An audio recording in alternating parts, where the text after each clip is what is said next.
A developer wants to turn an old hotel and restaurant into luxury apartments, but the city of Rio Rancho isn't sold on the idea. News 13's Brittany Bage shows you the plans. Lizzie, the Inn at Rio Rancho and Toro Bar and Grill are currently sitting empty, and a developer wants to turn the hotel rooms into what they call luxury studio apartments or extended stay units. They say would be very appealing to young professionals.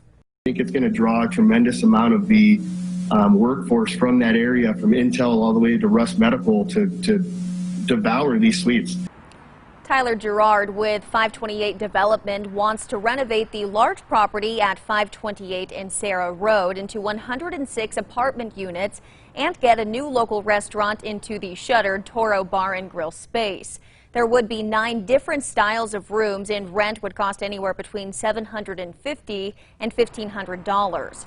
Doing all of this would require a zoning change from the city of Rio Rancho. While the promise of luxury sounds nice, the developer didn't actually present any renderings of what the rooms or buildings or landscaping may look like. Rio Rancho Mayor GREGG was concerned about the lack of details and the fact that the developer was pushing this property as apartment buildings or extended stay units.